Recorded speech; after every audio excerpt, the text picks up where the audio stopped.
তোমাকে সে 10,000 টাকা দিবে। অনেকে এসেছিল তখন, আমার চাচি গিয়ে আমাকে ধরলো, আমার আরেকটা ভাই এসে আমাকে ধরলো, তো আমি ভাইকে ধরে চিৎকার করে করে কান্না করছিলাম।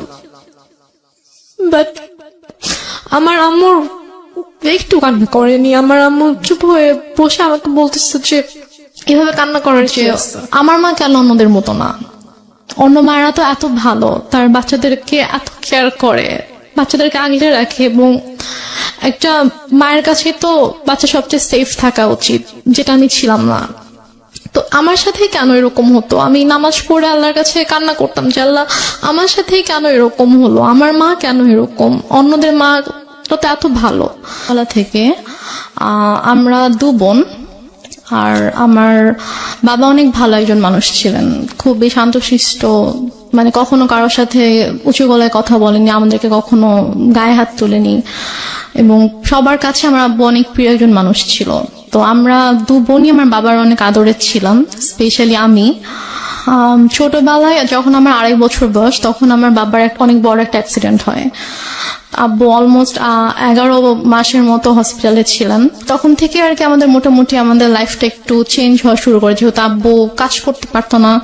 তো দেখা যেত যে আমাদের মানে আমাদের গ্রামের বাড়িতে অনেক জমি জমা ছিল আর কি, তো সেখান থেকে আর কি আমাদের মেইন ইয়াগুলো আসতো, খরচ টরচ সবকিছু আসতো। তো প্লাস আমার আম্মু জব করতো। আব্বু অসুস্থ হওয়ার পর থেকেই মানে মোটামুটি বলা চলে যে আমার আম্মু একটু মানে বদলে যাওয়া শুরু করে। এটা কি বাবা অসুস্থ হয়ে যাওয়ার পরে হ্যাঁ, ফার্স্ট টাইম আপনার নোটিস করলেন? আপনার বড় বোনের সাথে আপনার বয়সের ডিফারেন্স কত?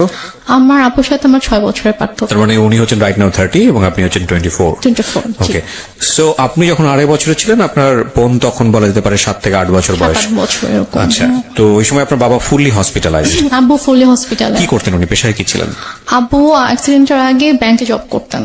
আচ্ছা, তো ওই সময় মা খারাপ আচরণ করা শুরু করলো? মানে আপুই বেসিক্যালি আমাকে পেলেছে আর কি ছোটবেলা থেকে আমাকে, কারণ আম্মু বেশিরভাগ সময় হয়তো জবের কারণে বাইরে থাকতো, আব্বু সিক ছিল, সব দায়িত্ব আম্মুকে নিতে হতো। ও, মাও তখন জব করতো? হ্যাঁ, আম্মু জব করতো। তো তখন থেকে আর কি আম্মু বাসায় আসলে দেখা যেত খুব অল্পতেই রেগে যেত, তারপর অনেক খারাপ ব্যবহার করতো। তো এগুলো নিয়ে আর কি আব্বুর সাথেও আম্মুর একটু ঝামেলা শুরু হয়ে যায় যে তুমি কেন বাচ্চাদের সাথে এরকম ব্যবহার করছো, এটা তো ঠিক করছো না তুমি। তো তখন থেকে আর কি বলা যায় যে আমাদের জীবনটা বদলে যাওয়া শুরু করে। আমরা অনেক হ্যাপি একটা ফ্যামিলি ছিলাম মোটামুটি। অ্যাক্সিডেন্টটা কিসের অ্যাক্সিডেন্ট হয়েছিল? অ্যাক্সিডেন্টটা হচ্ছে আব্বু গ্রামের বাড়িতে যাচ্ছিল, আমাদের বাসা থেকে গ্রামের বাড়িতে যাচ্ছিল। তো তখন আর কি একটা ট্রাক এসে টেম্পু টাইপের যে ইয়াগুলো থাকে না, গ্রামে একটা জায়গা থেকে একটা জায়গায় যায়, ওইরকম একটা গাড়িতে আব্বু ছিল আর কি। একটা ট্রাক এসে উপরে উঠিয়ে দেয়, গাড়ির যে স্টিয়ারিংটা থাকে, স্টিয়ারিংটা একদম আব্বুর পেটে ঢুকে যায়। ঢুকে মানে খুবই ডেঞ্জারাস অ্যাক্সিডেন্ট হয়, আব্বুর শরীরে অনেক হাড্ডি ভেঙে যায়। তারপর হচ্ছে স্টিয়ারিং ঢুকে একদম আব্বুর পুরো পেট একদম মানে চিড়ে ফেরে যে সাইডে একটুখানি ঝুলে থাকে এমন অবস্থা, পেটের ভিতরে যা কিছু ছিল সবকিছু বের হয়ে যায়। মানে খুবই মানে ডেঞ্জারাস একটা অ্যাক্সিডেন্ট। আব্বুর বাঁচারই কথা না, রাইট? এখন আলহামদুলিল্লাহ আল্লাহ হায়াত দিয়েছিল জন্য আব্বু অ্যাক্সিডেন্টের পরে 14 বছরের মতো বেঁচে ছিল। বাট মানে যে অবস্থা ছিল আব্বু হাঁটতে পারতো না। আচ্ছা, আব্বুর 11 মাস পরে যখন আব্বুকে বাসায় নিয়ে আসা হলো, তখন আব্বু হাঁটতে পারতো না, আব্বু টোটালি হচ্ছে বিছানায় ছিল। তো আম্মু তখন আর কি আব্বুকে অনেক টেক কেয়ার করেছে।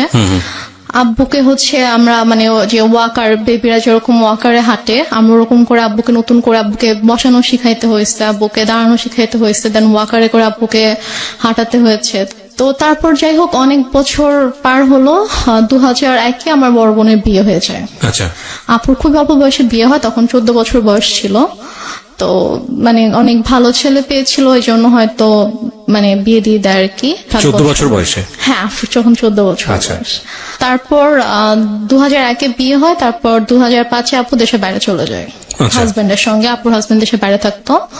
তারপর 2005-এ দেশের বাইরে চলে যাওয়ার পরে আমরা হচ্ছে তখন তো আমি একা একদম, আব্বু আম্মু আমি। এর মাঝে তো অনেক মানে কি বলবো, নিজের মা সম্পর্কে আসলে এভাবে কথাগুলো বলতেও আমার খারাপ লাগছে, তারপর বলতে হয়। 2005-এ আপু চলে যাওয়ার পর থেকে আর কি আম্মুর মানে ব্যবহারগুলো আরো বেশি খারাপ হওয়া শুরু করে আমার সাথে, আব্বুর সাথে। বাবা কি তখন জব করছে নাকি একদম full bed? বাবা বেসিক্যালি হচ্ছে যে অ্যাক্সিডেন্টের পরে বাবা জব করতো না, কারণ বাবা হাঁটা চলে তো অনেক বছর করতে পারেনি। তারপর কি বাবার হচ্ছে যে কিছু মানে জায়গায় হয়তো টাকা দেওয়া ছিল বিজনেসের ইয়াতে, ওখান থেকে আসতো, প্লাস বাড়ি থেকে আসতো, ওভাবেই আর কি আমাদের সংসার চলছিল। তারপর 2006 সালে 2006 সালে আপনারা তখন কোথায়? আপনারা কি তখন ঢাকাতে না, নাকি? আমরা তখন ঢাকাতে না, আমরা তখন আমাদের বাড়িতে। বাড়িতে গেলেন কবে? বাড়িতে গিয়েছি আমরা হচ্ছে এক বছর একটু বেশি সময় হচ্ছে ঢাকায় ছিলাম। আচ্ছা, তারপর হচ্ছে তখন থেকে আমরা বাড়িতে মানে 96-এর কি মাসে অ্যাক্সিডেন্ট করেছিল সেটা আমার মনে নেই, বাট আমরা হচ্ছে 13-14 মাসের মতো ঢাকায় ছিলাম। তারপরে আর কি আমরা বাড়িতে চলে যাই। বাড়ি কোথায় চলে গেলেন? আমাদের বাড়ি ছিল সিরাজগঞ্জ। সিরাজগঞ্জ চলে গেলেন। আচ্ছা, তো সিরাজগঞ্জে মানে হচ্ছে আপনার বাবার বাড়িতে চলে গেলেন? না, আমাদের বাসা, আমরা যে বাসাটা তখন আমরা ভাড়া থাকতাম, ওখানে। তো 1 বছর বাবার এখানে থেকে ট্রিটমেন্ট করাতে হয়েছে বাবাকে শুধুমাত্র? তারপর আমরা সিরাজগঞ্জে চলে যাই, তো ওখানে আমাদের বাসা ছিল, ওখানে আমরা যাই, গিয়ে ওখানে থাকি আর কি। আম্মু কিছুদিন পরে হচ্ছে জয়েন করে, আম্মু আগেও জব করতো, ওই সেম জবটাতে আম্মু আর কি জয়েন করে। আচ্ছা, আর আব্বু হচ্ছে ওই টুকটাক মানে বেশি তো হাঁটাচলা করা নিষেধ ছিল, বলেছিল যে যতটা সম্ভব রেস্ট নিতে। তো আব্বু এরকম মানে জবে আর যাওয়া হয়নি, তো টুকটাক বিজনেস করতে ভাবে চলতো আর কি আমাদের। তো তারপর হচ্ছে 2006 সালে একটা ঘটনা আমি দেখি আর কি, মানে আমি ঘুমাচ্ছিলাম, তো ঘুম থেকে উঠে আমি যখন আম্মুর মানে বেডরুমের দিকে যখন আমি গেলাম, তো গিয়ে আর কি আমি খুবই আপত্তিজনক একটা আমি দেখি। তো তারপর থেকে আর কি আমার আম্মুর প্রতি আপনার বাবা কোথায় তখন? আমার আব্বু তখন বাইরে ছিল। বাইরে বলতে? বাইরে হচ্ছে আব্বু ওই ব্যবসার কাজে আব্বু বাইরে গিয়েছিল, একটা শপ ছিল ওখানে আব্বুর, তো ওই শপে গিয়েছিল আর কি। আচ্ছা, সো আপনি যে আপত্তিকর অবস্থাটা দেখলেন, এটা কি বেসিক্যালি আপনি ফার্স্ট টাইম নোটিস করলেন এরকম হ্যাঁ, মনে আমি হয়? ফার্স্ট টাইম নোটিস করলাম এরকম কিছু। তো তখন আপনি স্কুলে পড়েন? তখন আমি মেবি ক্লাস 7-এ পড়ি। Okay, so স্কুলে পড়েন, হাই স্কুলে পড়েন। স্কুলে পড়ি হ্যাঁ। তখন আমি। তো তারপর ওটা দেখার পর থেকে আম্মু তো প্রচন্ড ভয় পেতাম, মানে দেখা যেত যে আম্মু কিছু একটা বললে অথবা একটু জোরে কথা বললে আমি ভয় পেয়ে যেতাম, বুকের ভিতরে কাঁপুনি শুরু হয়ে যেত যে এখন কি হবে। তো তারপর ওই ঘটনাটার পর থেকে আমি জাস্ট রুমে ঢুকে যখন দেখেছি, সাথে সাথে আমি রুম থেকে বের হয়ে গিয়েছি আর কি, আমি আমার রুমে চলে গিয়েছি। তো তার কিছুক্ষণ পরে আম্মু এসেছে আমার রুমে, তো এসে আমাকে বলছে যে যা দেখেছো সেটা যেন বাবাকে না বলা হয়, যদি বলো তাহলে কিন্তু তোমার খবর আছে। আচ্ছা, মানে মা আপনাকে সবসময় এই ধরনের শাসনই করতো? শাসনই করলো বিষয়টা নিয়ে? হ্যাঁ, আচ্ছা, শাসনই করলো। তারপর আমি তো আমি আগে বলেছি যে আমি প্রচন্ড ভয় পেতাম আম্মুকে, তো আমি আর কিছু বলি না, বাবা আসার পরও কিছু বলি না। তো তারপর এভাবে চলছিল। এরপরও আরো কয়েকবার আমি এরকম ঘটনা আমার চোখের সামনে হয়েছে, কারণ ওই দিনে আমি দেখার পর থেকে আসলে আম্মুরও একটা ভয় কেটে যায় যে হ্যাঁ, আমি তো বাবাকে কিছু বলিনি, আমি কিছু বলবো না। তো আমার সামনে এরকম ঘটনা আরো অনেকবার হয়েছে, বাট আমি বাবাকে কিছু বলতে পারিনি আর কি। তো তারপরে গিয়ে আমরা 2007 সালে আমরা নিজেদের বাসা করি। তো সিরাজগঞ্জে, হ্যাঁ, নিজেদের বাসা করার পরে ওখানে আমরা শিফট হই। তো তারপর 2009 সালে হঠাৎ করে একদিন আমার আব্বু 2009 সালের মে মাসে আব্বু হঠাৎ করে অসুস্থ হয়ে যায়। আচ্ছা, মে মাসে 26 তারিখ ছিল, 25 তারিখ রাত 8টার দিকে হঠাৎ করে, তখন প্রচন্ড ঝড় বৃষ্টির সময় ছিল, তো প্রচন্ড বাইরে বৃষ্টি হচ্ছিল, ডক্টরের কাছে যাবো সেরকম সিচুয়েশন ছিল না। তো হঠাৎ করেই 9টা থেকে প্রচন্ড ব্যথা শুরু হয়ে যায় আব্বুর। তো আব্বু, আমি ফোন করছিলাম হসপিটালে যে অ্যাম্বুলেন্স পাঠানো যাবে কিনা, তো ওরা বলতেছে আমাদের কাছে কোনো অ্যাম্বুলেন্স এখন নেই, কোথাও একটা অ্যাক্সিডেন্ট হয়েছিল তো ওখানে গিয়েছে সব অ্যাম্বুলেন্স আর কি, কোনো হসপিটালেই কোনো অ্যাম্বুলেন্স অ্যাভেলেবল ছিল না। তো এদিকে মানে আমার মা কিন্তু পাশের রুমে ছিল, কিন্তু তাকে আমি বারবার ডাকছি যে আব্বু প্রচন্ড খারাপ লাগছে, তুমি আসো, আমি তো কিছু বুঝতে পারছি না। বলছে আমি গিয়ে কি করব, আমার কি করার আছে। তো এভাবে আর কি রাত কেটে যায়। প্রায় যখন 2:30 বাজে তখন আব্বু বলে যে আমার একটু ভালো লাগতেছে, তো তুমি তোমার রুমে যাও, গিয়ে ঘুমিয়ে পড়ো, আমরা সকাল হোক তখন আমরা ডক্টরের কাছে গিয়ে আমরা দেখিয়ে আসবো, চিন্তা করো না। বাট আমি বুঝতে পারছিলাম যে আব্বু আসলে আমাকে এমনি বলছে, কারণ আমি খুব টেনশন করছি, আমি আব্বুর পাশে বসে আছি, ইভেন আমি কান্নাও করছিলাম। তো তারপর আব্বু বললো যে তুমি রুমে যাও, গিয়ে ঘুমাও, আমি সকালে তোমাকে ডেকে দিব, তারপর আমরা ডক্টরের কাছে যাব। মানে আমার আব্বু এত কষ্ট পাচ্ছিল, আমি বারবার আম্মুর কাছে গিয়ে রিকোয়েস্ট করছিলাম যে তুমি একটু আসো, তুমি একটু আব্বুকে দেখো, বাট আম্মু আসছিল না। তার আগে কি আপনার আব্বু আম্মুর মধ্যে কোনো ঝগড়া দেখেছেন কোনো আপনি? ঝগড়া হয়নি, কোনো ঝগড়া ছিল কোনো না? ঝগড়া হয়নি। আমি আচ্ছা। তো আপনাকে প্রথমে বলেছি আমার আব্বু খুবই শান্ত একজন মানুষ ছিল। আচ্ছা, okay. সে মানে কারোর সাথে কখনো কোনো ঝগড়া করতো না। লাইক আম্মু যদি কখনো রাগারাগিও করতো, চিল্লাফাল্লা করতো, আব্বু কিছু বলতো না। আচ্ছা। আব্বু চুপ হয়ে থাকতো। তারপর আমি আমার রুমে চলে যাই। তো হঠাৎ করে প্রায় 10-15 মিনিট পর আব্বু চিৎকার করে আমাকে ডাকে। তো আমি ছুটে আব্বুর রুমে যাই। তো রুমে যাওয়ার পরে দেখি যে আব্বু বলছে আমার খুব খারাপ লাগছে, তুমি আমাকে বারান্দায় নিয়ে যাও। আচ্ছা। তো আমি আব্বুর রুম থেকে আব্বুকে ধরে বারান্দায় নিয়ে আসি।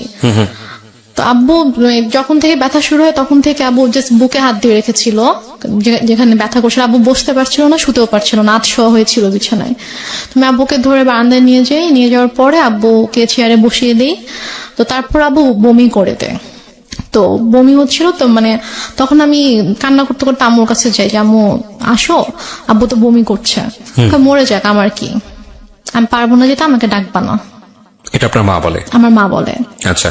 তখন আমি খুব কষ্ট পাই, কারণ মারছি, আমি বাবার খুব কাছে ছিলাম, বাবাকে প্রচন্ড ভালোবাসতাম। এখানে একটা বিষয় বলি প্রিয় শ্রোতা, আমি বারবারই বলছি, আজকে যে ধরনের ডিসক্লেমার আমরা দিয়েছি সেই ডিসক্লেমারের জায়গায় আমার আরো বেশ কয়েকটা কথা বলার আছে আজকের অনুষ্ঠানে।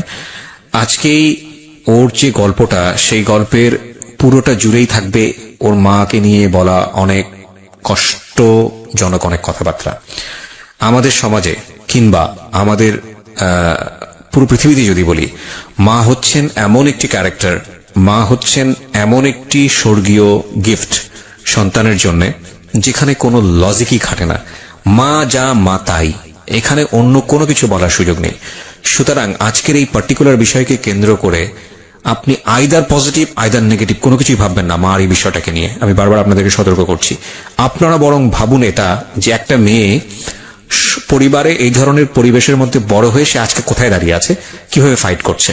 কারণ এই পার্টিকুলার একটা মাকে দিয়ে সমাজের অন্য সকল মাকে চিন্তা করার কোনো সুযোগ নেই। চিন্তা করতে গেলে আপনার এই গল্পটাকে ফেক মনে হবে, এক। আর 2 নম্বর যেটা, সেটা হচ্ছে আপনি চিন্তা করতে গেলে ভয়ানক রকমের কষ্ট পাবেন। তবে হ্যাঁ, আমি ডেফিনেটলি শিওর যে আজকের এই গল্প শুনে অনেকেই হয়তো বা তার নিজের জীবনের গল্পটা খুঁজে পাবেন। কারণ এই ধরনের বিষয়গুলো মিডিয়াতে এত বড় হাইলাইট করা, এত বড় স্পেস দিয়ে মানুষকে সচেতন করা, মানুষকে ইন্সপায়ার করা, এটা আসলে রেডিওতেই ফার্স্ট হয়েছে। সো সেই জায়গা থেকে আমাদের জন্য এটা অনেক বড় একটা চ্যালেঞ্জ। আমি বারবার ইন্টারাপ্ট করছি আপনাদেরকে এই একটা জিনিস বোঝানোর জন্য, গল্পের ক্যারেক্টারের কোনো পার্টিকুলার বিষয় যেটা আপনার মধ্যে নেগেটিভ কনসিকুয়েন্স তৈরি করে ওটাকে ফোকাস না করে বরং এই মেয়েটার স্ট্রাগলটাকে ফোকাস করবেন প্লিজ। ওকে, হ্যাঁ। তারপর আমি মাকে ডাকতে চাইনি। তো তারপর আব্বু পরপর 3 বার বমি করেছে। তো বমি করার পরে তারপর আব্বুকে নিয়ে আবার রুমে নিয়ে গিয়ে বিছানায় শুয়ে দিলাম। তারপর আব্বু আমাকে মানে হাত জোড় করে মানে আমাকে বলছে যে আমাকে মাফ করে দিও।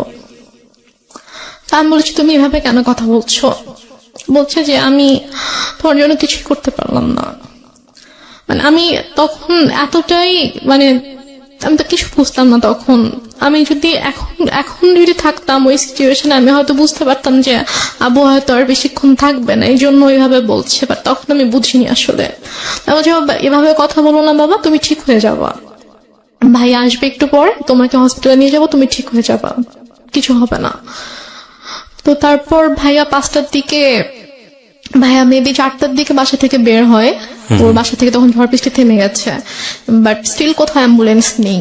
তো ভাইয়া হেঁটে হেঁটে রাত 4টায় স্বাভাবিকভাবে একটা ছোট শহরে। ভাইয়াটা কোন ভাইয়া ছিল? ভাইয়া ওই যে আমি বললাম যে একটা কাজিনকে ফোন করছিল সে রাত থেকে। 4টা মানে কি ভোর 4টা? ভোর 4টা, হ্যাঁ। তো ভোর 4টায় ভাইয়া বাসা থেকে বের হয়ে যায়, হচ্ছে হসপিটালে যায়, সে কোনোভাবে কোনো অ্যাম্বুলেন্স ম্যানেজ হয় কিনা। এই সময়ের মধ্যে মা আসেনি রুমে? মা একবারও আসেনি। আচ্ছা। পরে একটা রিক্সায় আমি উঠি, আর একটা রিক্সায় বাবাকে নিয়ে ভাইয়া উঠে আব্বুকে হসপিটালে নিয়ে যাই। তো নিয়ে যাওয়ার পরে ওখানকার ডক্টররা চেক করার পরে বলছে যে একটা মাইনর স্ট্রোক হয়েছে। আচ্ছা। বাট যদি সময় মতো আনতে পারতাম হয়তো অবস্থা এখন খুবই মানে একটু ক্রিটিক্যাল হয়ে গেছে। আমরা দেখছি, হ্যাঁ আমরা দেখছি, বাট যদি রাতে আনতে পারতেন। জিজ্ঞেস করেছে যে কখন থেকে এরকম হচ্ছে। তো যখন আমি ডিটেল বললাম ডক্টরকে, তখন বলছে যে রাতে আনা উচিত ছিল। তো বললাম আসলে রাতে এরকম সিচুয়েশন ছিল না যে আমি হসপিটালে নিয়ে আসবো আব্বুকে। তো তো তারপর ইসিজি করা হলো, সব চেক আপ করা হলো। আব্বুকে আব্বু সারা রাত তো ঘুমায়নি, তো আব্বুকে ঘুমের ইঞ্জেকশন দেওয়া হলো ঘুমানোর জন্য। তো 6:30টার দিকে আমি আম্মুকে ফোন করলাম, আব্বুর ফোনটা আমার কাছে ছিল। তো আমি আম্মুকে ফোন করলাম যে আম্মু এই ঘটনা, আব্বুর তো স্ট্রোক হয়েছে, তো ডক্টর এটা বলেছে। তো বলতেছে যে তুমি আমাকে কেন ফোন দিয়েছো, তোমার বাবা তুমি দেখো, আমাকে কেন বারবার ফোন দিয়ে বলতেছো। বলছে যে আম্মু আমি একা একা এখানে কি করব, তুমি আসবা না? বলতেছে যে না আমি আসতে পারবো না। এখন টাকা পয়সার একটা ব্যাপার ছিল, কারণ আমি আসার সময় তো আমি কোনো টাকা পয়সা নিয়ে আসিনি। ভাইয়া আর কি হসপিটাল মেডিসিন টেডিসিন যা কিছু লেগেছে ভাইয়া এনেছে। তো তারপর আমি আমাকে বললাম যে আমার তো টাকা লাগবে, হসপিটালে তো টাকা লাগবে, তো টাকা লাগবে, তুমি তোর বাবাকে বলো কোথায় টাকা রেখেছে এসে নিয়ে যাও, আমি কিছু জানি না, আমাকে আর ফোন দিবা, আমাকে বিরক্ত করবা না। তো তারপর আমি আর মাকে ফোন দিই না, আমি আমার চাচুকে ফোন দিই। আমার ছোট চাচু আমাদের বাসা থেকে 15 মিনিটের দূরত্বে থাকতো। তো চাচুকে ফোন দিয়ে বলি যে চাচু আব্বু তো এরকম হসপিটালে, তো আপনি আসেন। সে বলে যে আমি মাত্র ঘুম থেকে উঠেছি, আমার অফিস আছে, আমি এখন আসতে পারবো। তো তারপরে আর কি ডক্টররা হচ্ছে আব্বুকে কেবিনে শিফট করলো। ফার্স্টে ইমার্জেন্সিতে ছিল, তারপর কেবিনে শিফট করার পরে আমি আবার প্রায় মনে হয় 8টার দিকে আম্মুকে ফোন করি, তুমি কি একটু স্যুপ অথবা রুটি সবজি একটু বানাতে পারবা আব্বুর জন্য? বলে কেন, আমি কেন বানাবো, তোমার দরকার থাকলে তুমি সে পানি নিয়ে যাও। কোন ক্লাসে পড়েন তখন আপনি? আমি তখন ক্লাস 9-এ পড়ি। ক্লাস 9-এ, ওকে। তো কি মনে করে আম্মু আবার প্রায় আধা ঘন্টা পরে ফোন দিয়েছে, ফোন দিয়ে বলছে যে একটু পরে তো বুয়া আসবে, তো বুয়া আসলে আমি বুয়াকে দিয়ে নাস্তা বানিয়ে পাঠিয়ে দিব। তো বললাম আচ্ছা ঠিক আছে। বুয়া আসছে পরে, হয়তো বুয়াকে দিয়ে নাস্তা বানিয়ে আম্মু নিজে এসেছে 9:30টার দিকে। এসে বলতেছে যে এই যে নাস্তা দিলাম, এখন আমি যাচ্ছি, আমাকে আর বিরক্ত করবা না, আমাকে আর ফোন দিবা না, কি করার তুমি করো, তোমার বাবার ড্রয়ারে টাকা আছে ওখান থেকে নিয়ে তুমি খরচ করো, আমাকে বিরক্ত করো না তুমি। তারপর ডক্টর বলল যে আব্বুর মোটামুটি অবস্থা ভালো, মানে স্টিল কিন্তু স্যালাইন চলছে। তারপর বললো যে এখন মোটামুটি ভালো আছে। তো আরেকটা কথা বলে রেখে, হসপিটালটা ছিল হচ্ছে আমার চাচির ভাইয়ের আর কি। আচ্ছা। তো ওই আঙ্কেল এসে বললো যে সেই হিসেবে আব্বুর আর কি একটু এক্সট্রা কেয়ার হচ্ছিল। তো তারপর 8টার দিকে ডক্টর এসেছে, এসে বলল যে এখন মোটামুটি ঠিক আছে, কোনো রিস্ক নেই। তো উনি ঘুমানোর তো ইঞ্জেকশন দেওয়া হয়েছিল, তো উনি ঘুমালে উনি বেটার ফিল করবে, আপনারা ওনাকে বেশি বিরক্ত করেন না, এটা বলছে আর কি। তো বলার পরে আম্মু বললো যে ঠিক আছে, আমি তো সারাদিন ছিলাম, আমি এখন চলে যাই, তুমি থাকো। আমার সাথে আমার একটা ভাগিনা ছিল, মানে ও আর আমি সেম এজেরই ছিলাম। তো আমি আর ও হসপিটালে ছিলাম, তো আম্মু চলে গেল। যাওয়ার পরে আমাকে আম্মু বাসায় চলে যাওয়ার, হসপিটাল থেকে আমাদের বাসার দূরত্ব ছিল 5-6 মিনিট, রিক্সায় করে 5-6 মিনিট দূরত্ব ছিল। তো তারপর আম্মু বাসায় গিয়ে আমাকে ফোন দিয়েছে, ফোন দিয়ে বলছে তুমি বাসায় আসো, তুমি আমার যে ইয়াটা ছিল নাম ছিল মধু, বলছে তুমি আর মধু বাসায় আসো। তো আমি বলছি বাসায় কেন যাবো, আব্বু তো একা থাকবে। তো বলছে যে সমস্যা নেই, তুমি আসো, তোমার বড় খালামণি যাচ্ছে। আচ্ছা। তো আমি বললাম যে বড় খালামণি কেন আসবে, বড় খালামণিকে দেখলে তো আব্বু রেগে যাবে।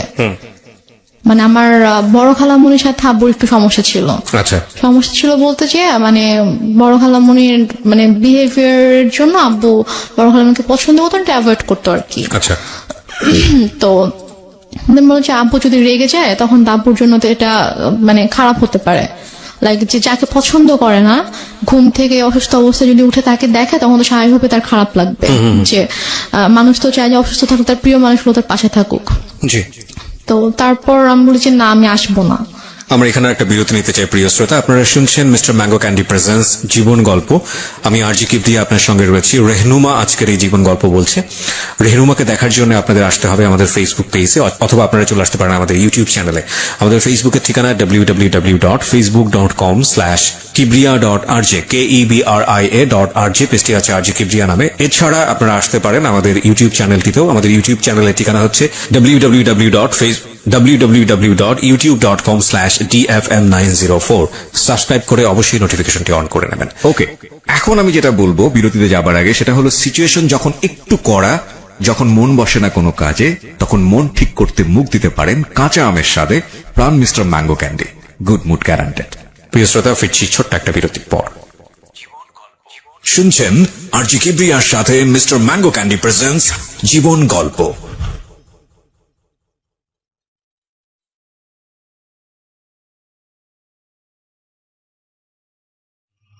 love,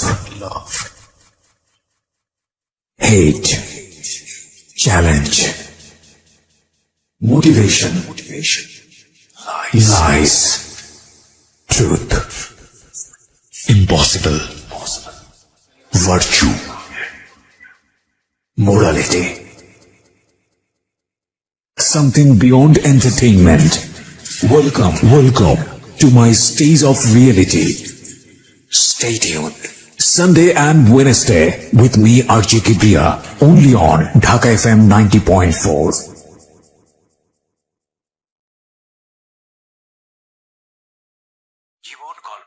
শুনছেন আরজি কিবরিয়ার সাথে মিস্টার ম্যাঙ্গো ক্যান্ডি প্রেজেন্টস জীবন গল্প। আর একবার স্বাগত প্রিয় শ্রোতা, শুনছেন মিস্টার ম্যাঙ্গো ক্যান্ডি প্রেজেন্টস জীবন গল্প। আমি আরজি কিবরিয়া আপনার সঙ্গে রয়েছি। আমরা কথা না বাড়িয়ে ফিরছি আমাদের যিনি গেস্ট রেহনুমা তার কাছে। হ্যাঁ রেহনুমা, তারপর কি হলো? তারপর আমাকে আম্মু মানে অনেক ফোর্স করে যে তুমি এখনই আসবা এবং তোমার চিন্তা করার কিছু নেই, তোমার বড় খালামণি আব্বুকে টেক কেয়ার করবে, তারপর তুমি বাসায় থাকবা, আমি আবার ফ্রেশ হয়ে আমি যাব হসপিটালে।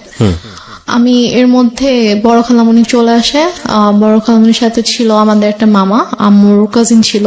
ওনারা আসার পরে আমি বাবা ঘুমাচ্ছিল, তো আমি গিয়ে বাবার কাছে গেলাম। তো গিয়ে বাবার মাথায় হাত রেখে আমি বললাম, বাবা তুমি কি ঘুমাচ্ছ? আব্বু একটু করে চোখ খুলেছে, তো খুলে বলছে, মানে ইশারা করে বলছে যে না ঘুমাচ্ছি না। আম্মু তো আমাকে বাসায় ডেকেছে, আমি বাসায় যাচ্ছি, আমি গিয়ে চলে আসবো, বেশিক্ষণ থাকবো না, মা চলে আসবে, তুমি থাকো, আমি আসছি। তা আব্বু চোখ দিয়ে ইশারা করলো যে ওকে। তো দেন আব্বু একটু সাইডে ফিরে যখন ওদেরকে দেখেছে, তখন আর কি আব্বুর মানে এক্সপ্রেশনটা চেঞ্জ হয়ে গিয়েছে আর কি। তো যাই হোক, আমি তো চলে আসলাম বাসায়। এর মধ্যে আমি বাসায় আসার প্রায় 15-20 মিনিট পরে আমার খালা হচ্ছে আম্মুকে ফোন দেয়। ফোন দিয়ে বলে যে ভাইয়ের অবস্থা ভালো না, তুই তাড়াতাড়ি আয়। তা আমি শুনে বলতেছি যে আমি তো মাত্র দেখে আসলাম যে আব্বু চুপচাপ শুয়েছিল, আর ডক্টরও বলে গিয়েছে যে এখন ঠিক আছে, তো হঠাৎ করে কেন অসুস্থ হয়ে গেল? বলছি আমি জানি না, ঠিক আছে আমি গিয়ে দেখছি। আমি বললাম যে আমিও যাবো, তোকে যেতে হবে না, তুই ফ্রেশ হয়ে খেয়ে দে তারপর আয়। ওকে। তো আমি অনেকবার রিকোয়েস্ট করলাম আম্মুকে যে আম্মু প্লিজ আমি যাই, আমি তোমার সঙ্গে যাই। বলছে না তুই যাবি না, তুই থাক, আমি যাচ্ছি। তো আম্মু চট করে রেডি হয়ে আম্মু গেল।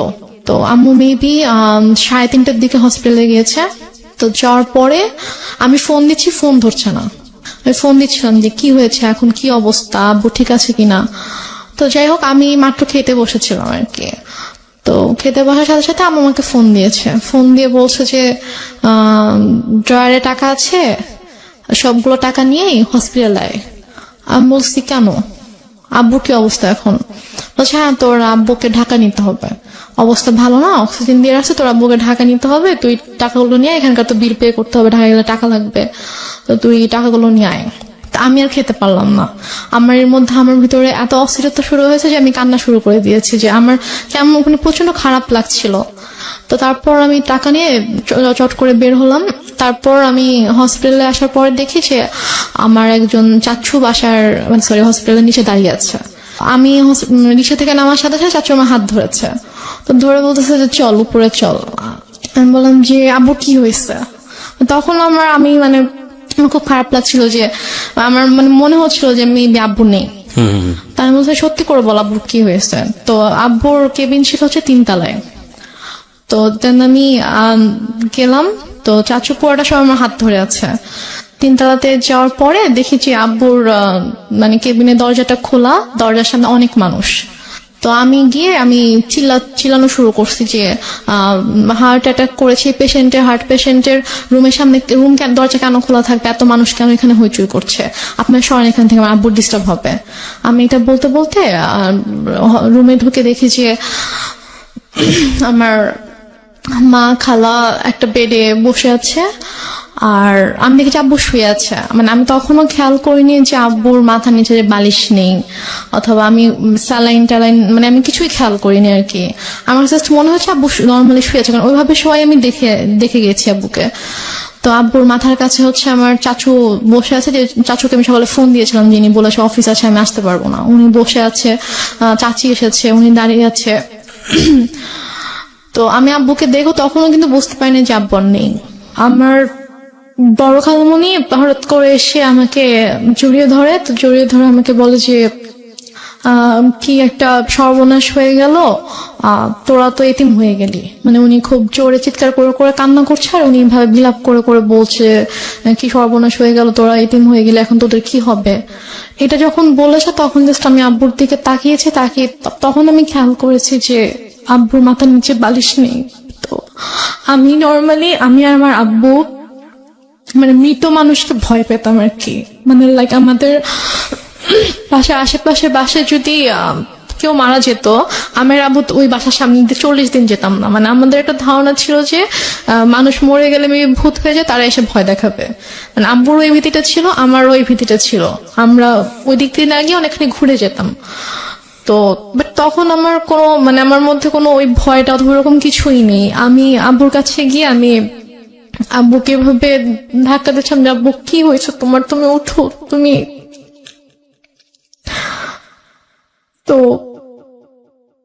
আমার অনেকে এসেছিল তখন, আমার চাচি গিয়ে আমাকে ধরলো, আমার আরেকটা ভাই এসে আমাকে ধরলো। তো আমি ভাইকে ধরে চিৎকার করে করে কান্না করছিলাম। বাট আমার আম্মুর একটু কান্না করেনি। আমার আম্মু চুপ হয়ে বসে আমাকে বলতেছে যে এভাবে কান্না করার কি আছে। Are you sure? আমাকে বলতেছে, আমি যখন আমাকে বসাই দিছে আম্মুর পাশে, আমাকে বসাই দিছে আমার ভাইয়া, তো বলতেছে যে এভাবে কান্না করতেছো কেন, এভাবে কান্না করার কি আছে, টাকা আনছো টাকা দাও।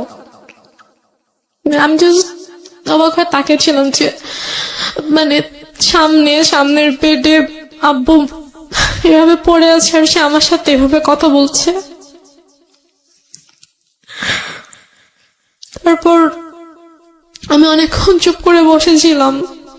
আমার সাথে ব্যাগ ছিল, নিজে আম্মু ব্যাগটা নিল, নিয়ে যে ভাইয়াটা সকালে আব্বুকে হসপিটালে নিয়ে আসছে ওকে বললো যে যা গিয়ে বিল পে করে হসপিটালে ঝামেলা শেষ করে একটা অ্যাম্বুলেন্স ঠিক কর, নিয়ে যেতে হবে।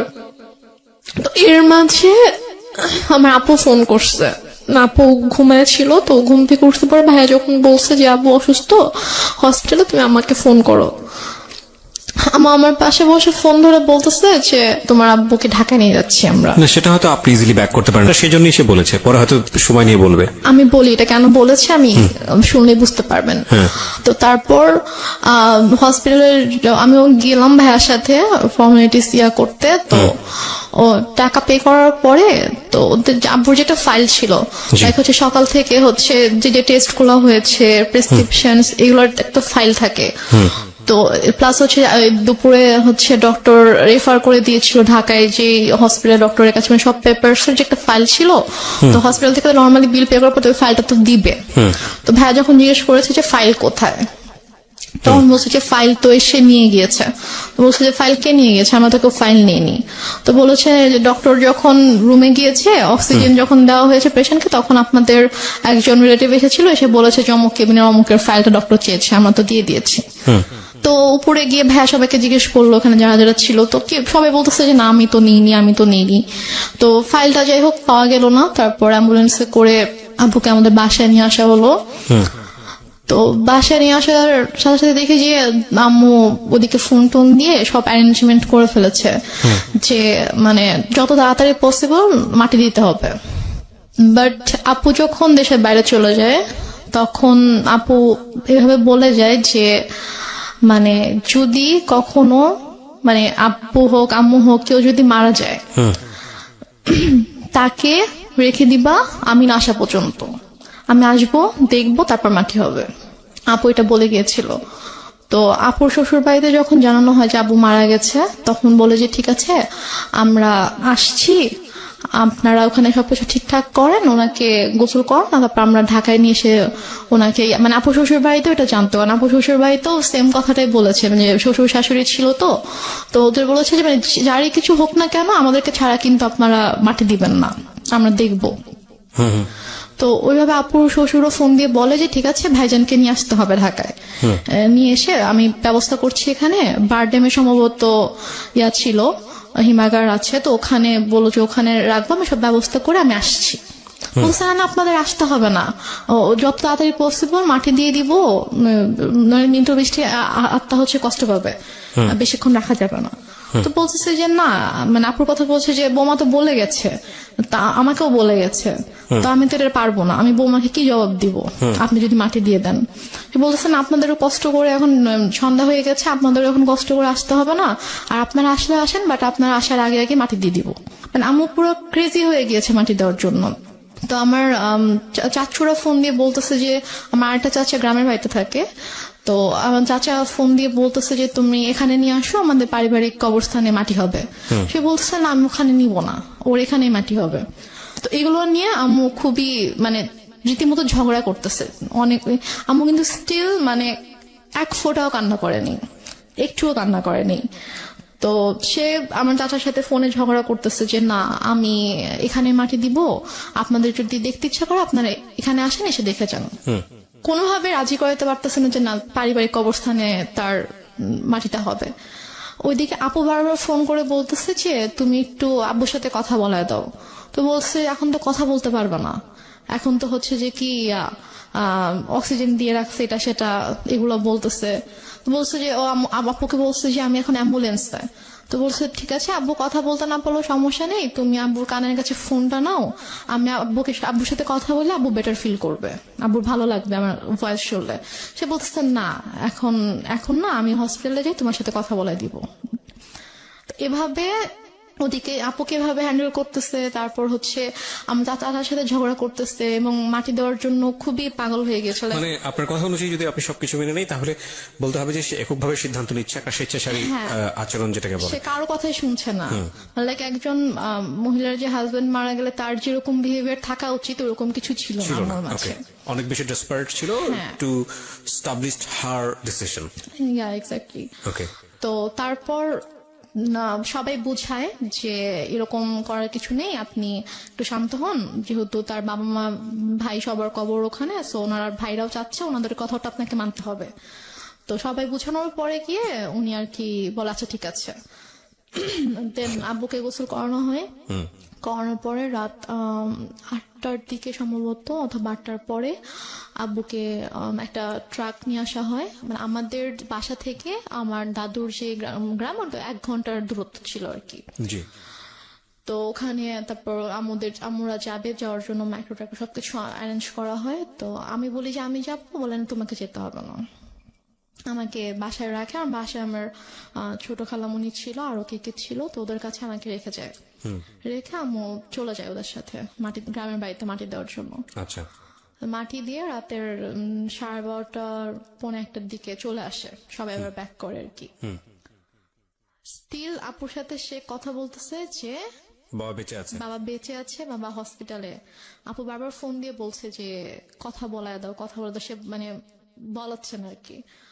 তো দেন মেবি 12:30 পৌনে 1টার দিকে আসলো বাসায়। তো আসার পরে তখন গিয়ে আপু শাশুড়িকে বলেছে যে আপনাদের আসতে হবে না, আমি যেহেতু মাটি দিয়ে দিয়েছি তাড়াতাড়ি, তো আপনারা সকালে আসেন, রিল্যাক্সে সকালে আসেন, এখন আসতে হবে না। তো তারপর ওরাও আসলো না। তো তারপর আপুকে আমাদের সময় সকাল 5:30টার দিকে আপুকে ফোন দিয়েছে, ভাইয়াকে ফোন দিয়ে, তো আপু কলেজে ছিল, ভাইয়া কেউ কিন্তু জানায়নি। তো 5:30টার দিকে ভাইয়াকে ফোন দিয়ে বলছে যে তোমার আব্বা তো মারা গেছে। তো বলছে যে মানে কি, আপনি তো একটু আগেও বলছেন, মানে রাতের বেলাও যখন কথা হচ্ছে তখনও তো আপনি বলছেন যে আব্বা ঢাকায় হসপিটালে, এখন মারা গেছে, মানে আপনি কি বলতেছেন এগুলা। ভাইয়া বিশ্বাস করতে পারতেছে না। তো বলতেছে যে হ্যাঁ এরকম মারা গেছে, মাটি দিয়ে আসছি, ডিটেল বললো আর কি। তো তাহলে আপনি কেন বিকেল থেকে বলছেন যে আপনি আব্বুকে ঢাকায় নিয়ে আসতেছেন, এগুলা কেন বলছেন, মিথ্যা কথা কেন বলছেন।